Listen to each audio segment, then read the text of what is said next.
J'ai voté. C'était mardi l'élection du président du Parlement européen pour le renouvellement de mi-mandat. Événement épique qui nous a tenus en haleine 12 heures de suite pour 4 tours de scrutin et que je suis donc obligée de vous résumer. Martin Schulz s'en va et Gianni Pittella a présenté sa candidature au nom de notre groupe socialiste et démocrate.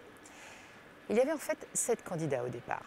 Mais avant même le début du vote, Guy Verhofstadt, le leader des libéraux de l'ALDE, a retiré sa candidature. Guy Verhofstadt a eu un comportement que j'hésite à qualifier ces derniers temps. Il y a une semaine, il essayait de rallier à son groupe les députés du mouvement 5 étoiles de Beppe Grillo, comptant sur ses renforts eurosceptiques pour gonfler ses muscles, acquérir une meilleure masse critique et le faire élire, lui, le fédéraliste. Les membres de son groupe ont fait capoter l'opération. Il faut dire qu'il était apparemment au courant de rien. Du coup, Guy Verhofstadt s'est rallié aux conservateurs du Parti populaire européen. Avec ce renfort, le PPE s'est retrouvé en position idéale pour l'emporter. Son candidat était Antonio Tajani. Il connaît bien les institutions européennes depuis 20 ans, puisqu'il a été notamment commissaire au transport, puis à l'industrie. Oui, effectivement, de par ses fonctions, il est dans l'œil du cyclone dans l'affaire du Dieselgate ou de Volkswagen, et la commission d'enquête du Parlement l'a auditionné. Il s'est aussi illustré en étant porte-parole de Silvio Berlusconi, ou par ses prises de position anti-mariage pour tous. Bref, c'est un vrai conservateur, pas du tout consensuel, même s'il a le moelleux italien. Et je n'oublie pas qu'il s'est permis de faire des appels du pied très explicites et en français pour tenter d'obtenir les voix des Front National. En vain. À mon grand regret, c'est bien lui qui, au 4e tour, péniblement, à la majorité simple, a été finalement élu. Il dit vouloir être le président de tous, ne pas vouloir mettre en route un programme politique, qu'il suivra la volonté du Parlement et les priorités de la Commission et tutti quanti.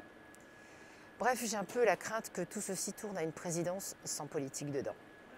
Quand on mesure le travail de visibilité fait par Martin Schulz, c'est déprimant. D'autant plus que désormais, le PPE dirige les 3 grandes institutions européennes. Le Conseil avec Donald Tusk, la Commission avec Jean-Claude Juncker et le Parlement avec Antonio Tajani. Ça manque singulièrement de socialistes, ce qui est politiquement très problématique, et de femmes aussi. Avons-nous manqué quelque chose? Est-ce que cela aurait pu se passer autrement? Oui et non. Oui, Guy Verhofstadt aurait pu nous épargner le spectacle de ses manœuvres politiciennes, changement de cap et tractations secrètes.